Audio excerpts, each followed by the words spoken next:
भुजबळ साहेबांनी मला खरं तर हेच सांगायचं आहे की सोनमताई असतील किंवा मनोजजी असतील, आपण पाहिलं वर्षानुवर्ष जवळपास 3 दशकं या लोकांनी मतदारसंघात असेल किंवा इतर ठिकाणी देखील असेल लोकांची मदत केलेली आहे आणि त्याचमुळे सातत्याने जिंकून येतात. आज मितेश आणि मितेशा या दोघांनी देखील हे फाउंडेशन प्रवाह फाउंडेशन सुरू केलेलं आहे. अनेक लोक, राजकीय लोक ही लोकांची मदत करत असतात, राजकारणाच्या माध्यमातून करत असतात, समाजसेवेच्या माध्यमातून करतात, पण त्याला एक रूप देण्याचं काम, त्याला एक चौकट देण्याचं काम आज हे दोघं करतात. मी शुभेच्छा द्यायला आलोय. साहेब, आज सुप्रीम कोर्टात जी ती सुनावणी, अरे एक तरी पुढचा प्रश्न फाउंडेशनवर विचारा, डायरेक्ट तुम्ही वाईबॉल टाकता. देखील आपण म्हणाले आहात की आम्हाला शिकवण दिले की 80% समाजसेवा. नक्कीच माझे आजोबा वंदनीय हिंदुनी सम्राट बाळासाहेब ठाकरे हे नेहमी सांगायचे की 80% समाजसेवा आणि 20% राजकारण. आज तेच इथे पाहायला मिळत आहे. सुप्रीम कोर्टात सुनावणी सतत 4-5 दिवस. तिसरा प्रश्न लगेच त्याच्यावर. आणि आज खरं तर महत्वाचा युक्तिवाद सिब्बल साहेबांनी केलेला आहे. जर चिन्ह आम्हाला देता येत नसेल तर चिन्ह गोठवण्याची मागणी जी ती करण्यात आली. नक्कीच आपल्याला सर्वांना माहिती आहे की कितीही मोठा कोण डाकू असला, चोर असला, डकैत असला तरी पक्षाचं चिन्ह आणि पक्षाचं नाव असं चोरून स्वतः जिंकण्याचा प्रयत्न करू शकत नाही. संविधान जे महामानव डॉक्टर बाबासाहेब आंबेडकरांनी आपलं दिलेलं आहे त्याच्यात देखील हे दिलेलं आहे स्पष्टपणे की जर कोणाला पक्ष सोडायचा असेल तर राजीनामा देऊन ते पक्ष सोडू शकतात, पण पक्षाचं चोरी म्हणजे तुम्ही त्याचे मालक बनू शकत नाही, तुम्ही पक्षप्रमुख बनू शकत नाही. आज जो आमचा युक्तिवाद झालेला आहे, गेले 2 आठवडे आपण पाहतोय, कपिल सिब्बल साहेब असतील किंवा आमचे देवदत्त कामत साहेब असतील, हा युक्तिवाद करत असताना जे कोणी आर्ग्युमेंट्स पाहत आहेत, जे काही युक्तिवाद पाहत आहेत, आपल्याला देखील माहिती आहे की आपल्या देशामध्ये, आपल्या राजकारणामध्ये आपली जी काही पद्धत आहे त्याच्यात कुठेही संविधान आपल्याला सूट चोरी करण्यासाठी देत नाही आणि म्हणून चोरलेलं चिन्ह हे त्यांच्या हातातून जावं, चोरलेलं नाव देखील त्यांच्याकडे राहू नये ही आमची प्रार्थना आहे. आम्हाला न्याय मिळेल ही अपेक्षा आहे, कारण एकतर एकच जस्टिसनी, मला वाटतं जस्टिस साहेबांनी सांगितलेलं आहे की justice delayed is justice destroyed. मला वाटतं ते देखील आपल्याला पाहायला मिळतंय. 2 निवडणुका होऊन गेल्या, लोकसभेची झाली, विधानसभेची झाली, महानगरपालिकेची झाली. आता अपेक्षा हीच आहे की वेळेत न्याय मिळेल, नाहीतर आपण पाहतोय जे काही वाट लागत चाललेली आहे कशाची तर कायद्याची, ती होऊ नये ही आमची अपेक्षा. पण यावरच मंत्री योगेश कदम बोलतात की जे चिन्ह आहे ते आम्हालाच मिळणार आहे. ते कोणाच्या सावलीतून उभे राहून बोलतात ते त्यांना विचारा. आणि भाजपच्या नेत्यांकडून असं म्हटलं जातं की निकाल हा शिंदेच्या बाजूने लागला. बघा, भाजप कुठच्या बाजूने निकाल देऊ शकतो, काय द्यायला पाहिजे, ही खरोखर भाजपचा अधिकार आहे का? हा कोर्टाचा अपमान नाहीये का? कोर्टावर प्रेशर टाकण्याचा प्रयत्न नाहीये का? आणि मध्यंतरीच्या काळात पण जे प्रधानमंत्री महोदय ते 6 गद्दारांना भेटून बोलले की मी तुमच्या सोबत आहे, हा देखील मला वाटतं कोर्टाचा अपमान आहे. कारण कोर्टात एखादी न्याय प्रक्रिया चालू असताना, कोर्टात एखाद्या याच्यावर आर्ग्युमेंट चालू असताना असा राजकीय दबाव टाकणं हे किती योग्य. आणि जग पण बघतंय की आपल्या देशात लोकशाही संपलेली आहे. कोर्टाच्या ह्या निकालांनी फायनल होईल की लोकशाही जागृत आहे की संपलेली आहे. मुंबई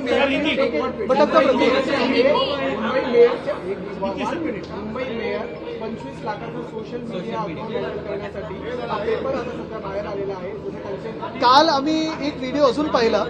मुंबईच्या महापौर मुंबईच्या नगरसेवकांवर आरडाओरडा करतायत, पिकाटतायत, ओरडतायत आणि गप्प बसायला सांगतायत. हा मुंबईच्या लोकप्रतिनिधींचा, मुंबईकरांचा अपमान आहे. मुंबईच्या महापौरांच्या खुर्चीचा अपमान जो रितू तावडे मॅडमने केलेला आहे. आणि आपण पाहतोय पहिल्यापासून, पहिलं गाडी नवीन पाहिजे, मग त्याच्यावर लाल दिवा आणि सायरन पाहिजे, त्यानंतर बंगल्यावर 5 कोटीचा खर्च जो आम्ही विरोध केल्यानंतर त्यांना मागे जायला लागलं. मग टॅब्सवर खर्च, म्हणजे लहान मुलांच्या शाळेंमध्ये अजून टॅब्स गेले नाहीत, युनिफॉर्म गेले नाहीत, पण स्वतःला टॅब पाहिजे. आणि आता आपण पाहतोय तेच नाही तर सोशल मीडिया स्वतःचा अकाउंट हँडल करायला 25 लाखाचा खर्च. तुम्ही मुंबई महानगरपालिकेचं मीडिया अकाउंट असेल समजू शकतो, पण 25 लाख जे काही आहे ह्याच्यात काय काय येणार आहे नेमकं तुमचं हे देखील आम्हाला सांगा. आणि मग महापौरांचं होतं तर विरोधी पक्ष नेत्याचं का नाही होत? जर महापौरांचं होतं मग इतर गटनेत्यांचं का नाही होत? महापौरांचं होतं मग सगळ्या नगरसेवकांचं का नाही होत? हे देखील महापौरांनी उत्तर द्यावं. या सगळ्यांबाबत महापौरांना विचारणा केली असता महापौर म्हणतात की हे सगळं मुद्दामून केलं जातं आणि जनसंपर्क अधिकारी तानाजी कांबळे यांच्यावर त्यांनी हा सगळा. काय झालंय, हास्यास्पद गोष्ट ही आहे की मी पहिल्यापासून सांगत आलेलो आहे की भाजप आणि सरकार चालणं ह्याचा काडी मात्र संबंध नाहीये. भाजप आणि गुड गव्हर्नन्स ह्याचा काडी मात्र संबंध नाहीये. आपण केंद्र सरकार बघा, राज्य सरकार बघा किंवा कुठची महानगरपालिका बघा, या देशातलं मला एक उदाहरण द्या, गेल्या 12 वर्षात स्मार्ट सिटी म्हणून कुठची तरी शहर एक स्मार्ट झालंय का?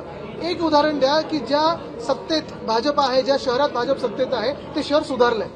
परवाकडे पुण्यात जाऊन आलो मी, भयानक परिस्थिती आहे. तसंच आपण पाहिलं तर मुंबईत असेल, नाशिक असेल, जे नाशिक दत्तक घेतलं होतं मुख्यमंत्र्यांनी, तिथे देखील खड्ड्यांचं साम्राज्य आहे. काल परवाकडे राऊत साहेबांनी जो मोर्चा काढला केवढा मोठा प्रतिसाद मिळाला आणि म्हणून प्रत्येक वेळी महापौर प्रशासनावर ढकलतात. प्रशासकीय अधिकारी जर तुमचं ऐकत नसतील तर एक तर तुम्ही तरी राजीनामा दिला पाहिजे, नाही तर त्या अधिकाऱ्यांची हकालपट्टी झाली पाहिजे. सर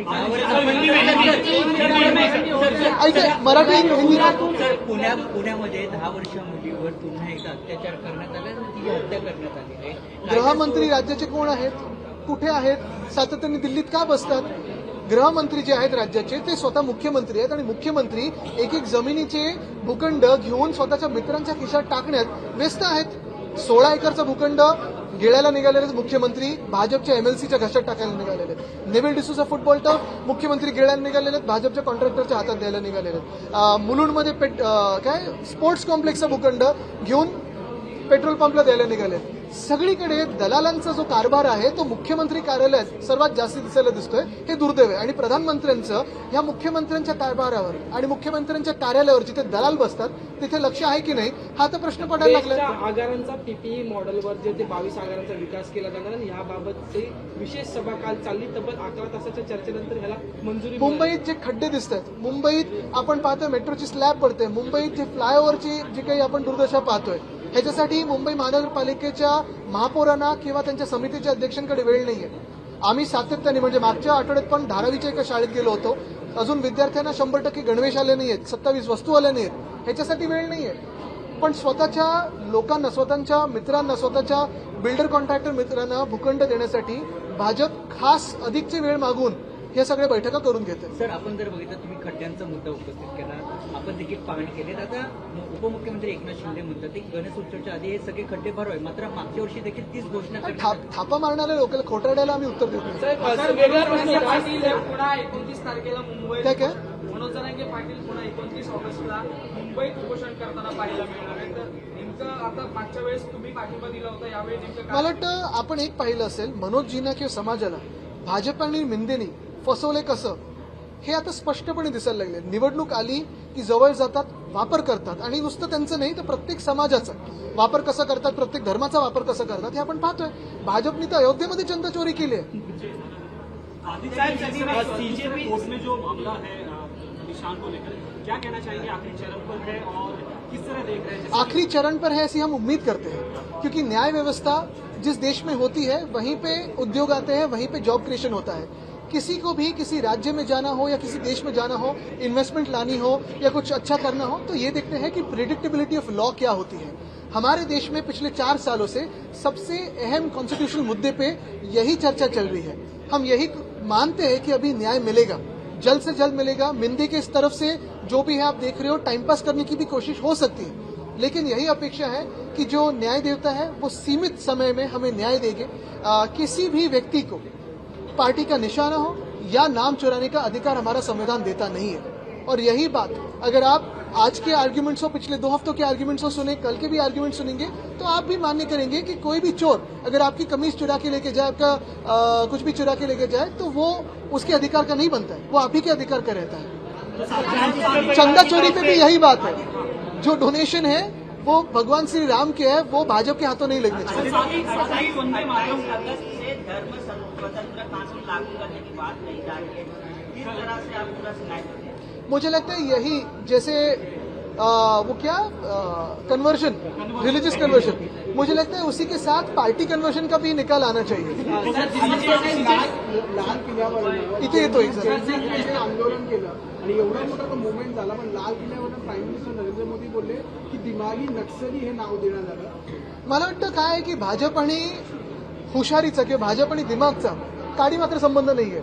उलट त्यांना अलर्जी आहे. तुम्ही वैचारिकरित्या कुठे चांगलं काम करत असाल तर त्यांना अलर्जी दिसते. अरे तुम्ही प्रश्न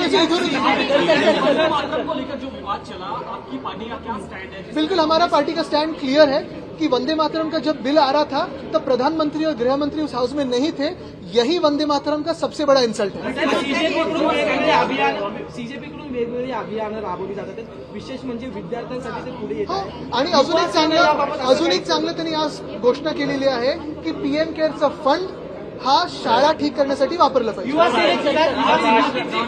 ज्ञानेश्वर कुमार की तारीफ कर रहे हैं, किस तरह से आप देख रहे हैं, क्योंकि इसके पहले काफी ज्यादा हमने मुझे लगता है कल एक भाजपा के मंत्री के बेटे ने ये भी कहा है कि अहिल्यानगर में एक रास्ते का डिले डोनाल्ड ट्रंप की वजह से, तो इसका भी जवाब वो ही दे। जनगणना मना है तो उसको अभी वंदे मातरम का बिल पास करना, इसके ऊपर मुझे लगता है वंदे मातरम के बिल के समय, मैं फिर एक बार दोहराता हूँ कि वंदे मातरम के बिल के समय प्रधानमंत्री और गृहमंत्री कहाँ थे, क्यों सदन में नहीं आए?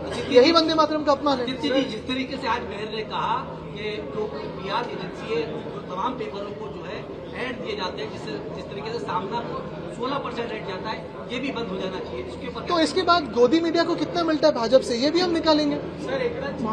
बंद कीजिए ना सामना का, लेकिन गोदी मीडिया को भी बंद कीजिए। और यही मैं बात कहना चाहता हूँ कि ये जो सिलेक्टिव खर्चा कर रहे हैं भाजपा वाले, ये स्कैम है, स्कैम, ये करप्शन है। और कभी ना कभी न्यूरमबर्ग ट्रायल जब होंगे महाराष्ट्र में और देश में, तानाशाह तो चला जाएगा, लेकिन आप देखोगे काय होगा। राज्याचे कंत्राटदार हे आंदोलनाला बसलेले आहेत आणि अशामध्ये एकनाथ शिंदेंनी घोषणा केली आहे की राज्यातला गणेश उत्सव हा खड्डेमुक्त गणेश उत्सव आम्ही साजरा करतो। काय की फेकनाथ मिंदे हे किती खोटं बोलतात हे आपल्याला कळतं। 4 वर्षापूर्वी हाऊसमध्ये सांगितलं होतं की 2 वर्षात आम्ही खड्डेमुक्त मुंबई करू। कॉन्ट्रॅक्टर्स जे त्यांचे लाडके कॉन्ट्रॅक्टर्स आहेत त्यांचे खिशांचे खड्डे भरले, पण बाकीचं काय।